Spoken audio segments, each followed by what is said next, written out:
Estamos muy contentos de poder en esta oportunidad nuevamente. Hace ya un tiempo atrás estuvimos por acá, no sé si algunos lo recuerdan. Estuvimos aquí desarrollando algunos temas, estuvimos prácticamente toda una tarde, todo un día, y la pasamos muy bien. Y creo que el Señor ha sido muy generoso, ha sido muy bueno. Ha pasado ya algún tiempo, pero hoy estamos aquí por la gracia, por su misericordia. Así que estamos muy felices en esta oportunidad, junto a mi esposa y mi hijo Caleb, que en esta oportunidad está por acá. Nos falta uno, ¿verdad? A veces el equipo se nos pone un poco, se nos divide porque tenemos diferentes funciones dentro de la iglesia. Pero gloria al Señor porque siempre estamos sirviendo y eso es realmente para nosotros de gran bendición. Efectivamente, estamos hablando ahora para ver si podemos, tal vez para el mes de septiembre, hacer una semana de familia. Así que desde ya les vamos pues incentivando para que pronto podamos ir planificando una hermosa semana de familia. Hace unos días atrás finalizamos una por acá en la iglesia de Maranata. Estuvimos toda la semana con la gente de Maranata y la pasamos muy bien. La próxima semana vamos a iniciar otra semana de familia allá en la iglesia de Passaic. Así que bueno, Dios ha sido generoso, ha sido muy bueno. Y por supuesto que siempre estamos por allí. Miren, ahí les están invitando. Aquí tenemos un código donde usted lo puede escanear y lo va a llevar ahí a nuestro sitio de YouTube, nuestro canal de YouTube. Tenemos un programa que se llama Conectados.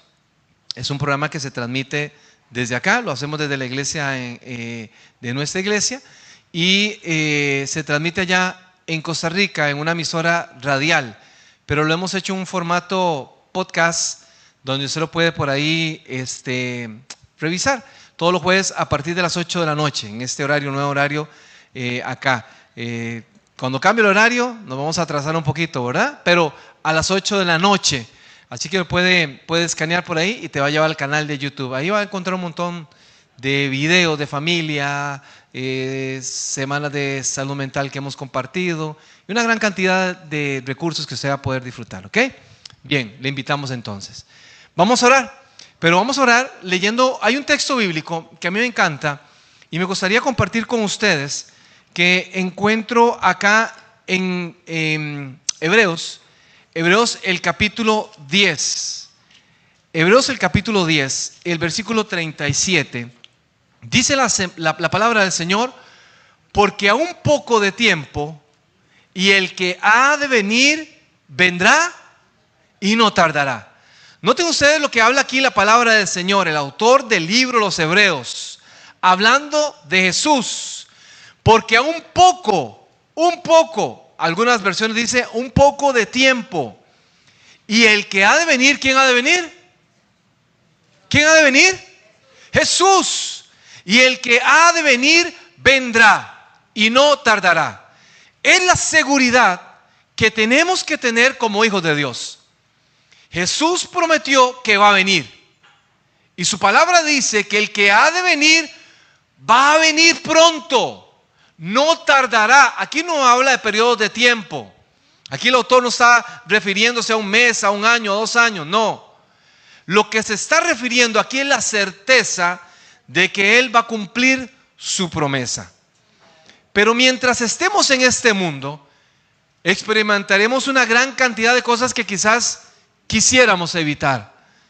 Experimentamos el dolor tal vez de la partida de un ser querido, de un ser amado, el dolor de una enfermedad, el dolor de una decepción, el dolor de una traición, dolores físicos, enfermedades mentales. Posiblemente vean lo que está ocurriendo hoy en el mundo, en Venezuela, lo que ocurrió. Y es un ejemplo de lo que la palabra del Señor también menciona, de algunos eventos que ocurrirán antes de la venida de nuestro Señor Jesucristo. Hoy vemos el dolor allá en Venezuela. Veía un día un reportaje de unos niños que tenían como en un albergue una gran cantidad de niños sobrevivientes que su padre, que su madre posiblemente habían fallecido en aquel terremoto y que los tenían allí, que los estaban cuidando porque decían: no les vamos a robar la oportunidad de que sigan siendo niños. Pero vemos hoy también en el mundo guerras, cómo han aumentado las guerras, cuánto dolor detrás de todo esto. Vemos una noticia que a veces hasta ya nos volvemos hasta insensibles, ¿no? Vemos una noticia y vemos allá un atentado, vemos allá donde los drones destruyen edificios, y detrás de eso, ¿cuánta gente muerta? ¿Cuánto dolor? ¿Cuánto dolor? ¿Cuántas familias están experimentando dolor? Y uno que en psicología siempre tiene la oportunidad de trabajar con personas. Yo trabajo, cuando a mí me dicen: ¿usted en qué trabaja? Yo le digo: yo trabajo con el dolor de las personas.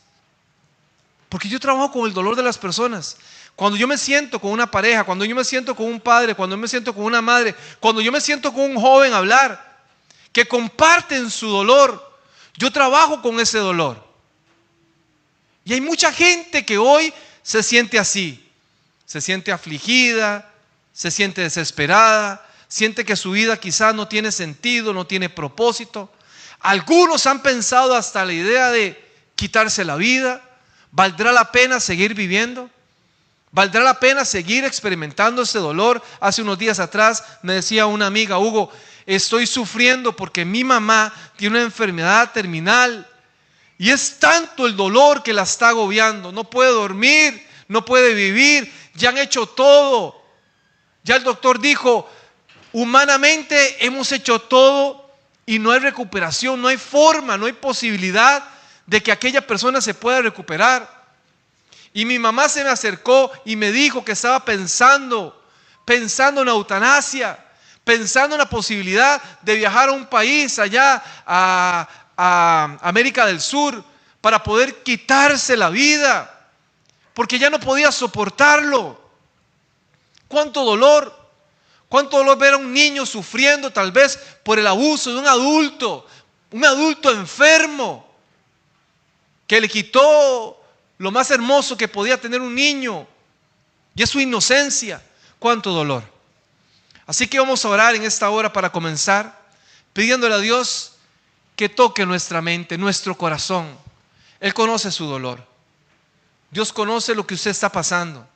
Tal vez hoy su problema es un problema migratorio. Usted está pensando: ¿y si salgo de aquí? Y la amenaza que por todo lado por acá andan los agentes, y vivir en esa incertidumbre, en esa zozobra, en todo lo que está ocurriendo en el país. Tal vez ese es su dolor. Es un dolor que nadie ve, pero es un dolor emocional que está allí presente, que le está desgastando.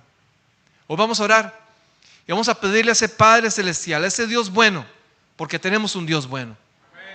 Tenemos un Dios bueno que se ocupa de nuestras necesidades. Hoy vamos a hablar de familia, pero vamos a hablar de usted como persona. Así que vamos a orar. Eterno Dios, te queremos agradecer en esta hora por tu amor, por tu misericordia. Señor, gracias porque tú eres bueno, Señor. Gracias porque tú nos bendices, gracias porque tú nos amas. Gracias porque siempre buscas lo mejor para nosotros, porque al final no se hará nuestra voluntad, se hará tu voluntad, que es perfecta y buena. Pedimos que en esta hora, Señor, tú puedas atender nuestro dolor. Tú conoces, Señor, nuestros pensamientos. Tú conoces nuestras inquietudes, nuestros dolores más profundos. Tú conoces, Señor, la vergüenza que muchas veces cargamos por nuestra rebeldía, por nuestra desobediencia.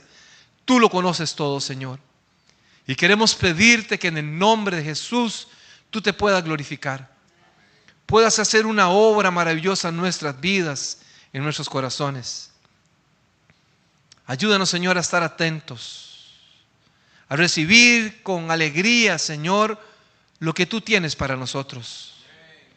Bendícenos al estudiar tu palabra, Señor, y que esa palabra pueda dar fruto en nuestras vidas. En el nombre y por los méritos de Cristo Jesús oramos. Amén. Amén. Bien, hoy vamos a estar hablando de un tema bien interesante, ¿ok? Vamos a avanzar por acá.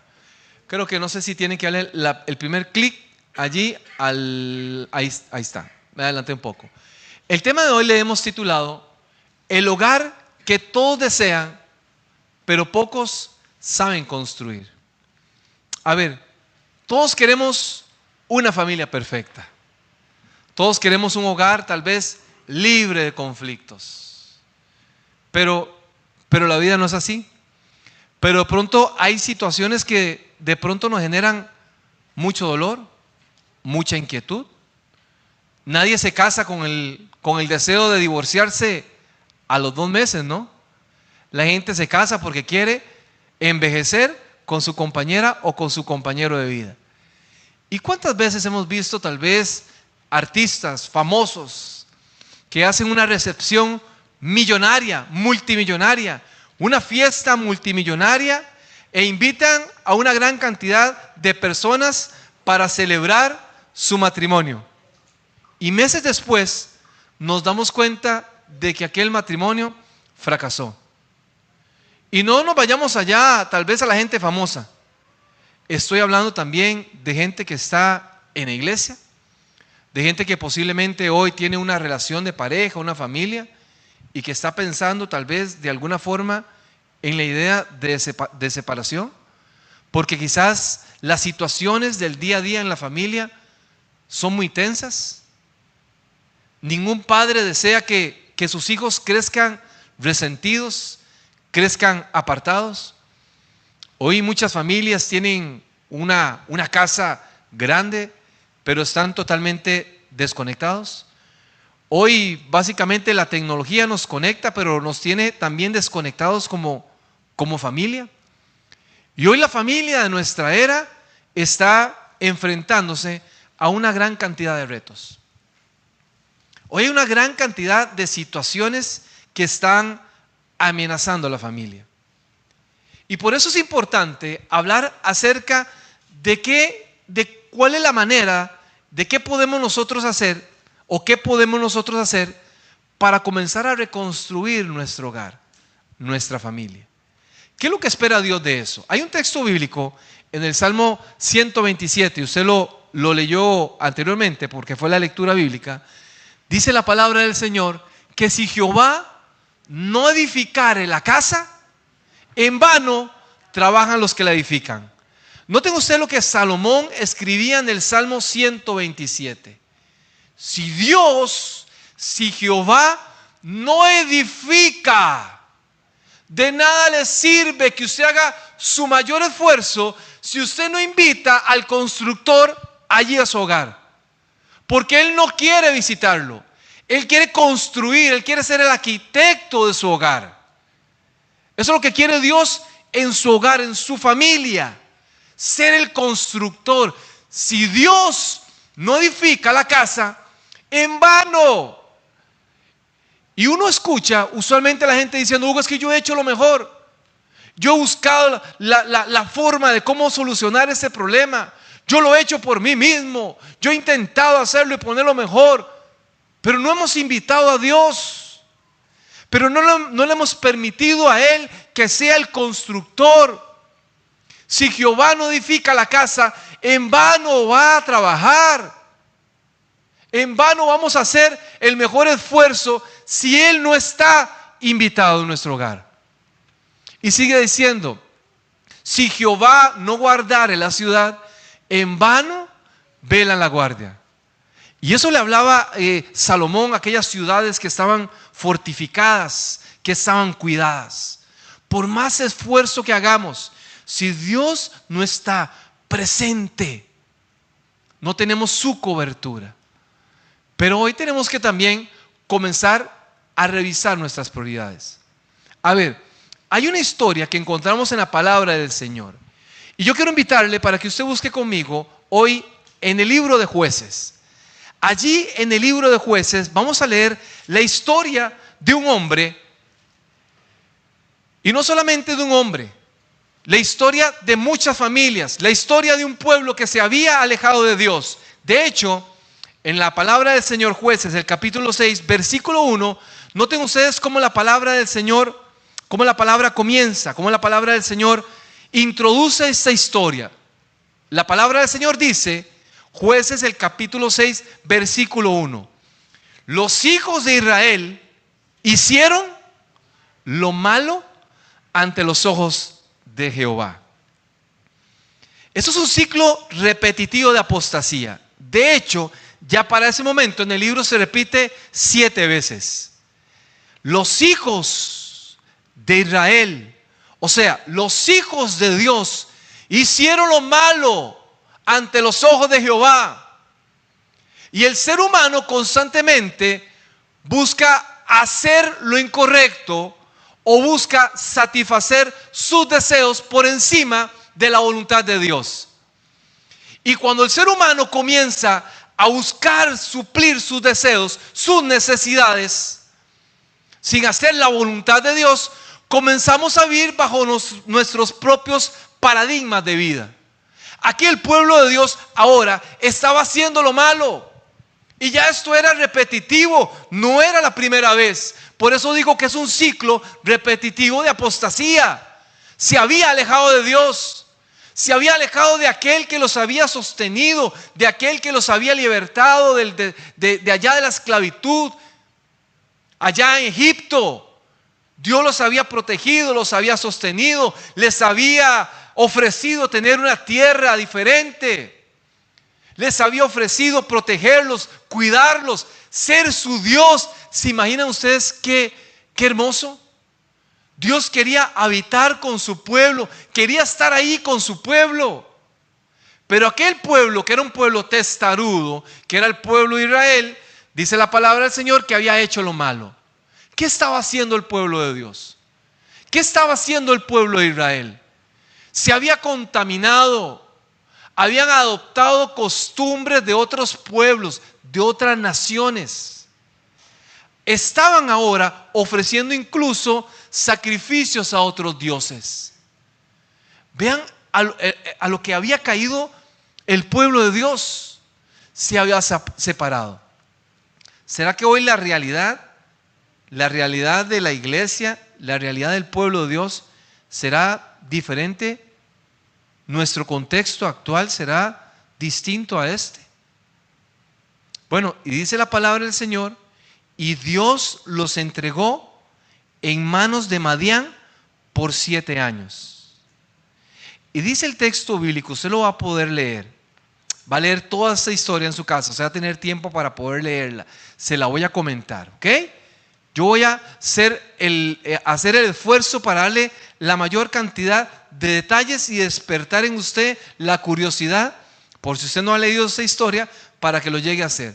Así como cuando usted se sienta a ver Netflix, ¿verdad? Que se sienta a ver todos 25 capítulos del Chapo Guzmán, ahí viéndolo, ¿verdad? O de Luis Miguel, que se sienta ahí la gente a ver 25 capítulos allí en Netflix. Bueno, siéntese a leer esa historia, porque hay una gran cantidad de aprendizajes. Y de aquí vamos a sacar algunos importantes que hoy la familia de nuestra era necesita. El texto bíblico dice que Dios, cuando el pueblo se apartó de él, no por su voluntad, los entregó a manos de Madián. ¿Quién era Madián? Madián era un pueblo nómada que lo que hacía era que cuando el pueblo de Dios, o sea, el pueblo de Israel, sembraba, cultivaba, su ganado ya crecía, venían todos los años y arrasaban con todo. Se llevaban el alimento. Dice el texto bíblico, la historia bíblica dice que el pueblo ya ahora estaba viviendo en lugares fortificados, en cuevas, en escondites. Y cuando la Biblia dice lugares fortificados, no era que vivían en un castillo, no era que vivían en una comunidad que estaba rodeada por una muralla, no. Eran lugares donde ellos se podían esconder porque tenían miedo, porque tenían terror. Dice el texto bíblico que la gente de Madián eran como langostas, eran miles. Y cada vez que venían con sus camellos, con sus ejércitos.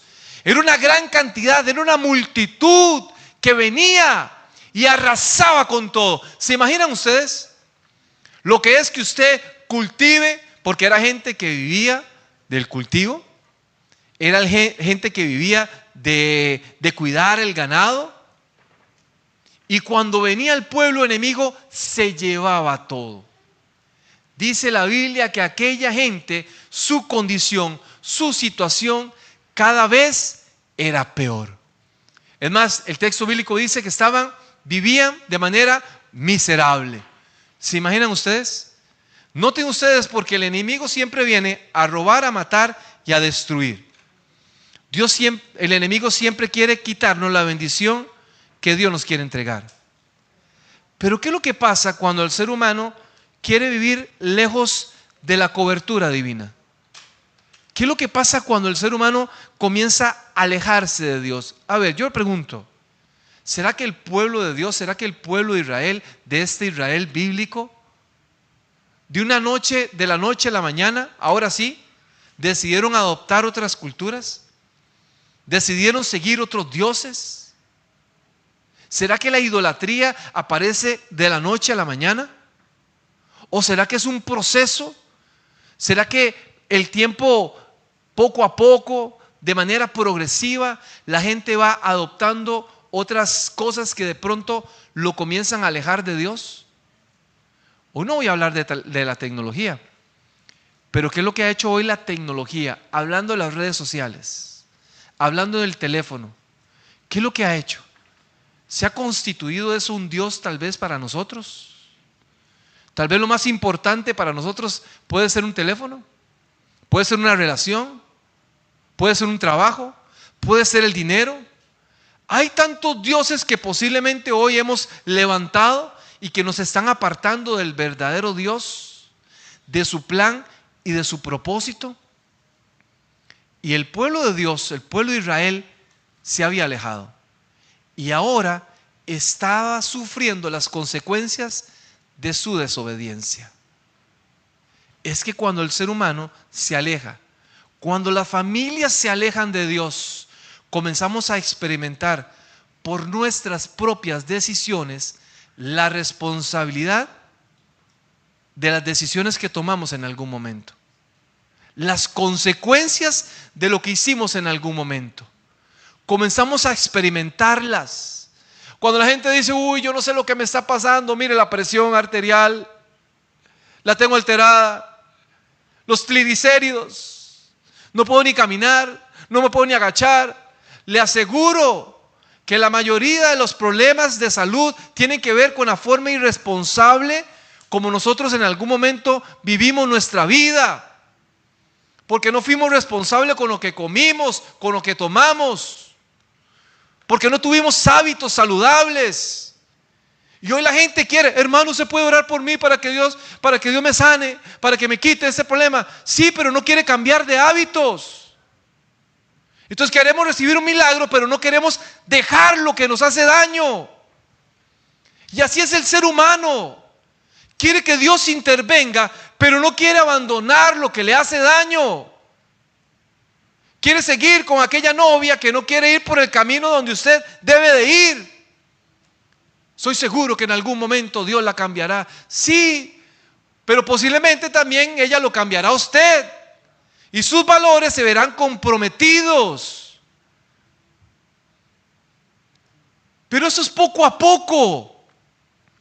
Eso es poco a poco. Eso no se da de la noche a la mañana. Eso va paulatinamente. Se va desarrollando en el corazón del ser humano. Y cada vez hay menos dependencia de Dios. Hoy allá afuera hay menos dependencia de Dios.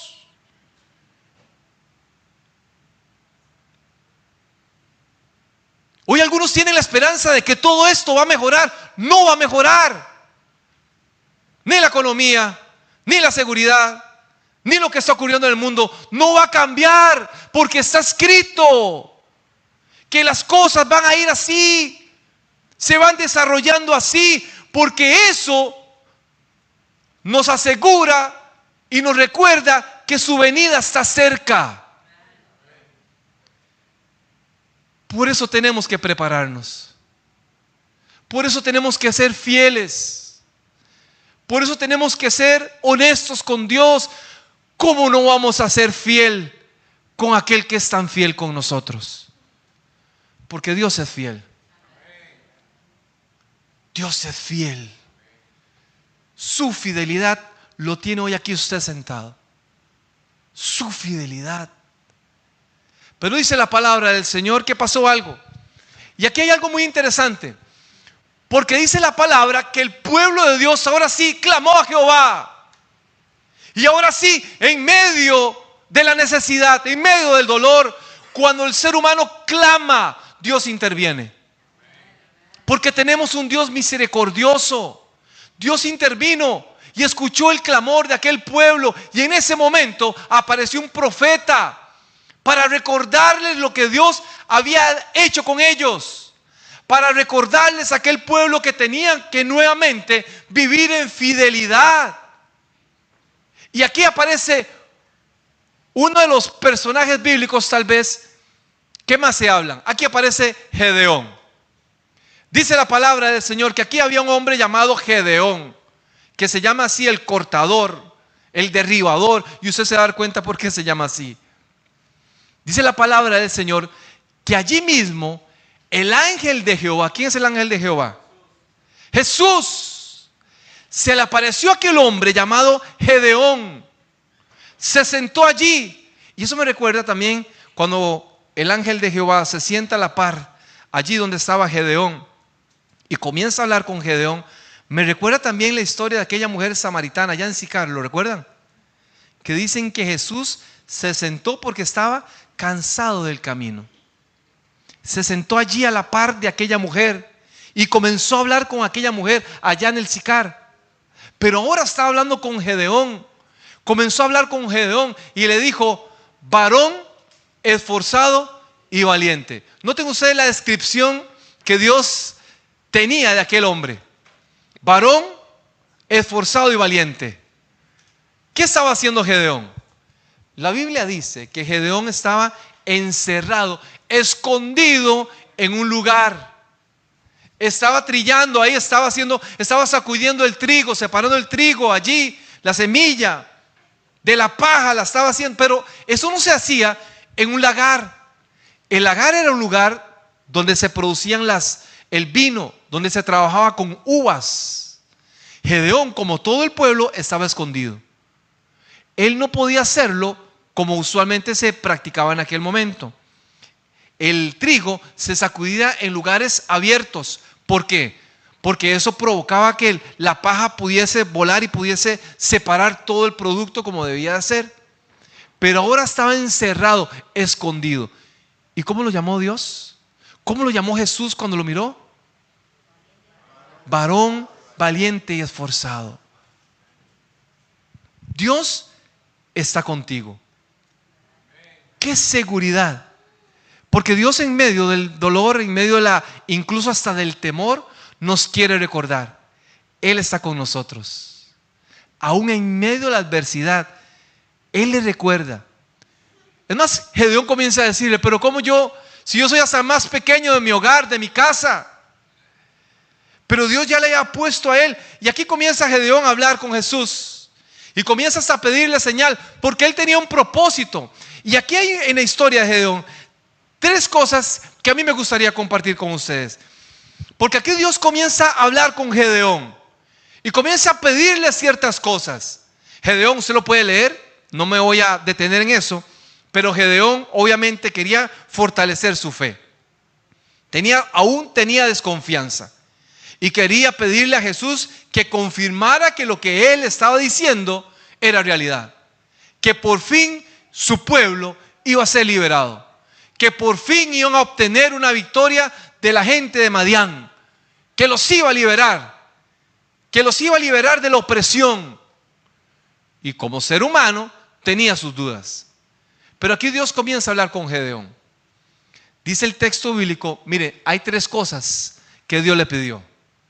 Allí en aquel pueblo, el pueblo de Dios estaba celebrando actos de idolatría a otros dioses paganos. Allí estaba Acera y ahí estaba Baal, que eran los dioses paganos. Baal era considerado el dios, digamos, que tenía el control de todo lo que es el clima, la lluvia, la tormenta. De hecho, se representaba como con un trueno en la mano, ¿verdad? Con un rayo en la mano. Daba poder. Y Acera, que era Astarte también, era conocida como la diosa de la fertilidad. Noten ustedes lo que el pueblo de Dios estaba haciendo. Aquel pueblo que había escuchado aquel mensaje en aquel monte, como Dios les estaba hablando, como ya Dios les había advertido de que se mantuvieran firmes, fieles a su palabra, a sus principios, a sus estatutos. Ahora estaban sirviendo a otros dioses. Y en el hogar, en la casa de Gedeón, no era la excepción.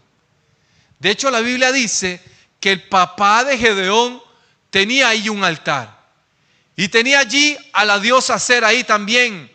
Tenía una imagen de la diosa que estaba allí. Y cuando Dios comienza a hablar con Gedeón, Dios le da una indicación. Lo primero que Dios le dice a Gedeón es: derriba el altar. Derriba el altar.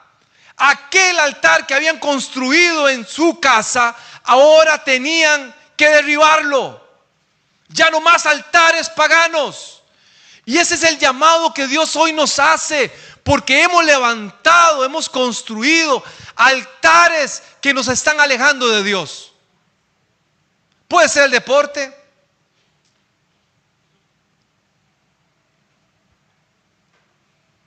hoy estamos conectados ahí 24/7 prácticamente a la tecnología.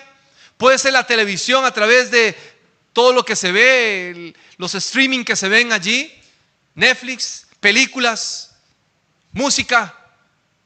¿Cuántas cosas pueden estar allí ocupando el lugar de Dios? Y Dios le habla a aquel hombre, Gedeón, y le da una indicación que para Gedeón eso era un reto, porque él no lo podía hacer. Gedeón, si se animaba a hacer lo que Dios le estaba pidiendo, su vida estaba en riesgo, porque había una ley que prohibía de alguna manera atentar contra los altares que se levantaban a otros dioses. Y Gedeón tenía que ser obediente para poder de verdad cumplir lo que Dios quería en su vida. Así que Dios le dijo: derriba el altar falso. Y no solamente eso, le dice: con la leña, con la madera de aquella diosa que habían creado también, usted la va a cortar. Vean lo que la palabra del Señor dice: con aquella imagen de Acera, usted va a construir un nuevo altar. Vea qué hermoso. Porque no solamente Dios le dice a Gedeón: destruye aquel altar. Dios le dice: construye un nuevo altar. Y es hoy lo que Dios nos está diciendo. No es solamente sacar de nuestros hogares lo que nos está apartando de Dios. Es construir un verdadero altar. Construir un hogar diferente. Invitarle a Dios, invitar su presencia. ¿Es Dios parte de nuestro hogar? En el clima de nuestro hogar, la cultura de nuestra casa, ¿está Dios ahí presente? Dios quería que primeramente Gedeón, antes de hacer una reforma en aquel pueblo, hiciera una reforma personal. E incluso antes de que se hiciera algún cambio en el hogar, Dios quería que Gedeón hiciera una reforma personal. Y hoy, como iglesia y hoy como familia, tenemos una gran cantidad de retos. Hoy estamos llamados también a ser luz. Hoy estamos llamados también a poder compartir esa luz y esa esperanza a muchas personas que no conocen del Señor. Pero la reforma personal es ese primer paso. Si usted quiere de verdad ser una persona de impacto social, de que la iglesia camine, porque yo he escuchado que la gente dice: mire, necesitamos como iglesia ser luz, salir y hablarle a la gente de Jesús. Pero ¿cómo? Si no podemos dar lo que no tenemos, si no podemos pedirle a la gente que tenga una experiencia real y viva con Jesús, si nosotros mismos no la tenemos? Si no le hemos permitido a Dios que haga una reforma personal en nuestra propia vida. Porque allí comienza. Primero es así. La misión empieza con una vida transformada. Su misión inicia cuando su vida es transformada. Y es lo que Dios quiere hacer. Es lo que Dios le está invitando. Dios quiere hacer cambios en su vida. Dios quiere hacer cambios en su familia.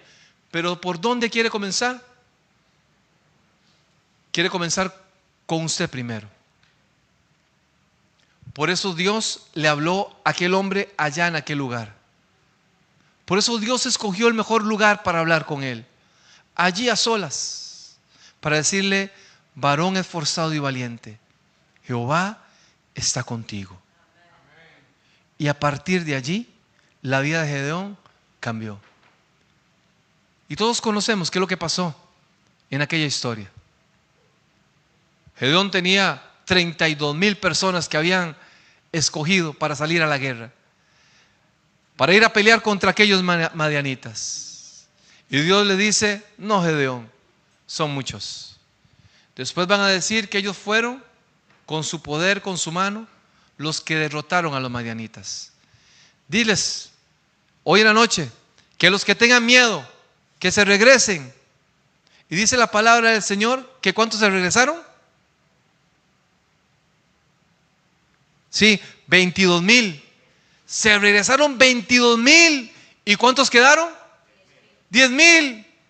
Y Dios le dice nuevamente a Gedeón: Gedeón, son muchos todavía. Humanamente eran pocos para poder luchar contra aquella multitud. Pero Dios le dijo: 10,000 todavía son muchos. Y entonces le hizo una prueba allá y les dijo: bueno, vamos a hacer una prueba. Los vamos a llevar a un lugar a beber agua. Y solamente quedaron 300. Con estos 300 yo te daré la victoria. Y dice la palabra del Señor que Dios les dio una victoria de una manera sorprendente. Léalo usted, no se la voy a contar. Espero que le haya generado expectativa para que usted termine de leerla. ¿Cómo lo hizo Dios? Sorprendente. Humanamente imposible. Pero Dios les dio la victoria. ¿Saben por cuánto tiempo? Por 40 años. Qué triste, ¿no? Porque dice que después de esos 40 años, el pueblo nuevamente volvió a apartarse de Dios. Dios quiere darte la victoria. Dios quiere darte la victoria. Dios está contigo. Varón esforzado y valiente. Dios nos anima a seguir perseverando. A pesar de que las cosas en algún momento no caminen como uno lo espera. No sé si usted ha visto, y con esta historia termino. Hace unos años atrás, en el 2009, aquí, muy cerca, en el río Hudson, que hoy están celebrando, hay un desfile allá del 4 de julio, ¿no? Hoy. En esa oportunidad, usted lo puede ver acá, le llaman el milagro del río Hudson. Y este vuelo, el 1549, era un vuelo que iba a salir desde el aeropuerto La Guardia en Nueva York. Iba para Carolina del Norte, iba para Charlotte, creo que iba para ahí.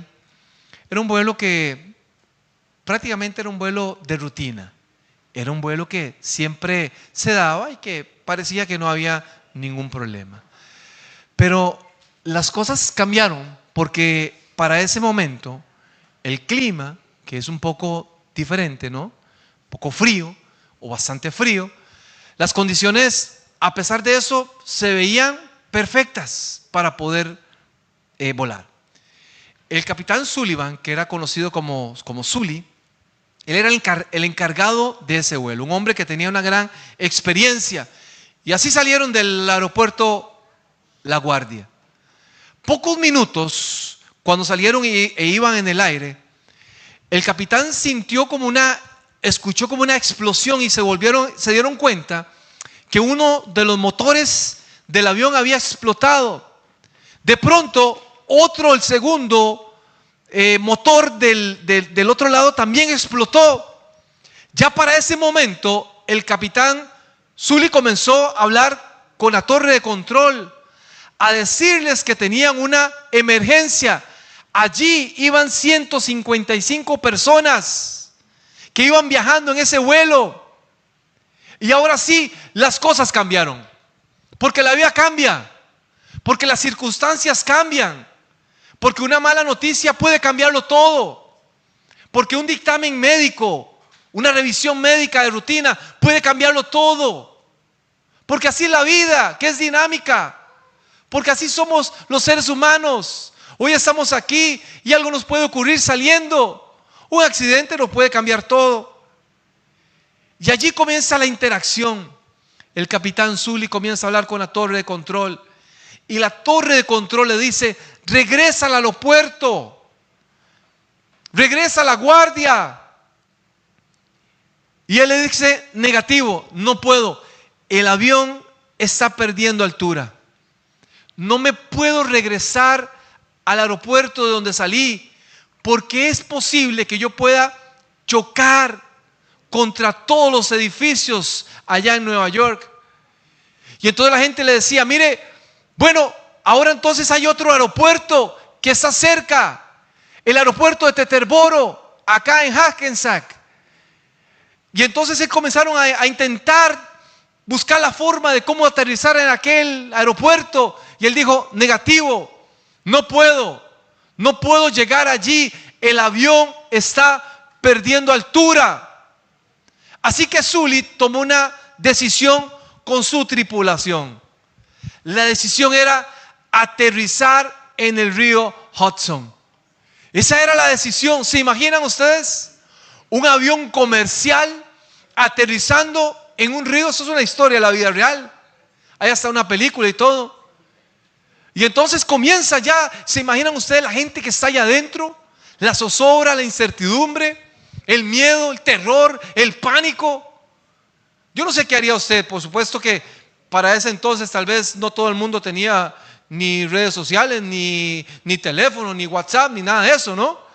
Yo me imagino si fuese nuestra era, si usted estuviera ahí, usted estaría haciendo tal vez un live, o estaría mandando, despidiéndose de la gente, de la familia, en los chats que tienen, en uno de los 45 chats que usted tiene ahí en WhatsApp, ¿verdad? Le manda un despidiéndose de todo el mundo. ¿Qué haría usted en ese momento? Yo me imagino gente orando, gente gritando, gente aterrada, gente paralizada. Pero el capitán Sully estaba concentrado. Pero el capitán Sully sabía lo que tenía que hacer. Y así que este hombre intentó el único recurso que tenía. Y aterrizó en el río Hudson. ¿Se imaginan? Ustedes, de hecho, si ustedes se meten a internet, van a ver, por ejemplo, acá, porque eso fue acá, creo que cerca de Hackensack, la parte de Hackensack, ¿no? Donde se ve, hay unas cámaras de seguridad, donde se ve donde pasa el avión y comienza a aterrizar, se ve como que se va a hundir y de pronto comienza a flotar. Es impactante. ¿Se imaginan lo que es estar allí? ¿Saben lo hermoso de esa historia? Que ninguna de aquellas personas perdió la vida. Que todas aquellas personas conservaron su vida. Cuando vivimos en la cobertura de Dios, cuando dejamos que Él sea nuestro piloto, entendemos que a pesar de la adversidad, a pesar de las situaciones que aparezcan en nuestra vida, Él siempre tendrá el control. ¿Quiere usted ser un hombre y una mujer que revolucione esta comunidad? ¿Quiere ser una persona que impacte con evangelismo en esa sociedad? Comienza a hacer una reforma personal. Hoy Dios nos está invitando a hacer una reforma personal. Una reforma que va a bendecir a nuestra familia, que nos va a permitir a todos crecer como familia. Vamos a orar y vamos a pedirle a ese Padre Celestial, a ese Dios bueno, a ese Dios misericordioso, que tenga paciencia con nosotros, pero que nos ayude a entender que necesitamos hacer y tomar hoy compromisos de vida. Yo quisiera que usted salga de este lugar, pero con la convicción de que Dios está con usted, pero también con la necesidad de hacer un pacto con Él. Que le diga a Dios: Dios, hoy quiero hacer una reforma personal. Tú me conoces. Tal vez hoy usted está en un lugar ahí encerrado, visión de túnel, le decimos en psicología, donde usted no ve salida, donde usted de pronto tal vez ve que las cosas, tal vez humanamente, no tienen solución. Tal vez hoy ve un matrimonio roto, relaciones destruidas, hijos que tal vez de pronto hoy deberían estar aquí y no están aquí, y eso los llena de dolor, los llena de angustia. Parejas que deberían de estar aquí, pero hoy tienen otras prioridades. Hay tantas cosas. Pero si usted toma hoy la determinación, si usted toma el deseo, si usted hoy hace un pacto con Dios de hacer una reforma personal, estoy convencido de que a pesar de las situaciones de la vida, Dios le va a dar la victoria. Vamos a orar. Eterno Dios, te queremos agradecer, Señor, por tu amor, por tu misericordia. Señor, gracias porque tú eres bueno. Gracias porque en tu palabra encontramos consuelo, encontramos aliento, encontramos aprendizaje. Permite hoy, Señor, que podamos sentirnos esforzados, valientes, pero sobre todo con la seguridad de que tú estás con nosotros. Permite que en nuestra familia podamos hacer cambios significativos, sacar los altares que hemos construido y construir un altar, Señor, donde te podamos adorar, donde tú seas lo más importante en nuestros hogares. Permite, oh Dios, que podamos hacer una reforma personal en nuestras vidas. Tú nos conoces, Señor. Tú conoces, Señor, que muchas veces vivimos en el autoengaño, que nos creemos suficientes, que nos creemos muy espirituales, pero que nos hemos alejado de ti. Haz una obra en nuestras vidas, Señor. Ayúdanos a reconocer nuestra necesidad de ti. Padre, pido por la familia de esta iglesia. Pido por cada una de ellas para que sigamos perseverando en la fe. Y para que algún día, Señor, estemos junto a ti por la eternidad, celebrando lo que tú hiciste por nosotros. Bendícenos ahora y siempre. Lo pedimos en el nombre de tu Hijo amado Cristo Jesús. Amén. Amén. Puede tomar asiento, por favor.